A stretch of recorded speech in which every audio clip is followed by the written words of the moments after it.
সহজ এবং কুড়মুড়ে একটা চিপসের রেসিপি শেয়ার করছি। খুবই কম ইনগ্রিডিয়েন্ট দিয়ে খুব সহজেই আপনারা এটা তৈরি করতে পারবেন শুধুমাত্র ১০ থেকে ১৫ মিনিট সময় নিলেই। আর এই রেসিপিতে যদি আপনারা চিপস তৈরি করেন তাহলে বাচ্চাদের জন্য আর অস্বাস্থ্যকর চিপস বাইরে থেকে কিনতে হবে না।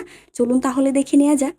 এর জন্য প্রথমে আমি ২ টা আলু নিয়েছি। আলুগুলোকে আমি ভালো করে সিদ্ধ করে নিয়েছি এবং এটাকে খোসা ছাড়িয়ে নিয়েছি।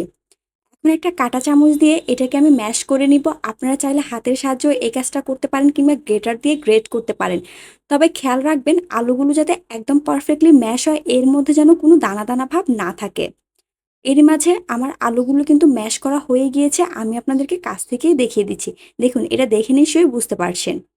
এখন আমি আলুগুলোকে যে মসলা দিয়ে মেখে নিয়েছি আমি সেগুলো দেখিয়ে দিচ্ছি। এখানে ১/২ চা চামচ দিয়েছি চিলি ফ্লেক্স, সামান্য কিছু দিচ্ছি ধনিয়া পাতা কুচি, স্বাদ অনুযায়ী দিয়ে দিচ্ছি লবণ। ২ টেবিল চামচ দিয়েছি কর্নফ্লাওয়ার। এগুলো দিয়ে আমি এটাকে মেখে নিয়েছি। আমি এই কাজটা যখন করেছিলাম আনফরচুনেটলি আমার সেই ক্লিপটা রেকর্ড হয়নি। আপনারা দেখে নিশ্চয়ই বুঝতে পারছেন এটাকে আমি কিভাবে মেখে নিয়েছি।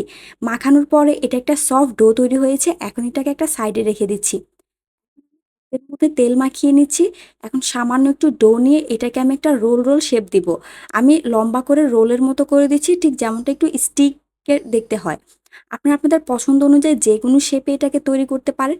দেখুন এরই মাঝে কিন্তু আমার একটা চিপস তৈরি করা হয়ে গিয়েছে। এভাবেই আমি বাকি সবগুলো চিপস তৈরি করে নিব।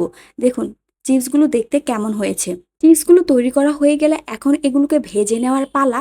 এর জন্য আমি তেলটাকে আগেই গরম করে নিয়েছি। মিডিয়াম টু হাই হিটে এগুলোকে ভাজতে হবে।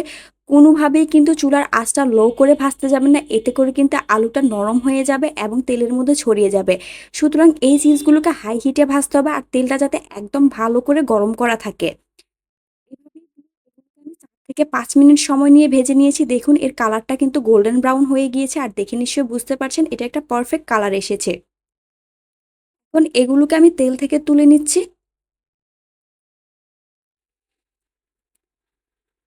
ব্যাস রেডি হয়ে গেল মজাদার কুড়মুড়ে চিপস। এভাবে আপনারা বাসায় তৈরি করতে পারেন এই চিপসটা।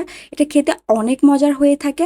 একবার তৈরি করে খেলে তারপরে বুঝতে পারবেন। আশা করছি আমার আজকের রেসিপিটি আপনাদের ভালো লেগেছে।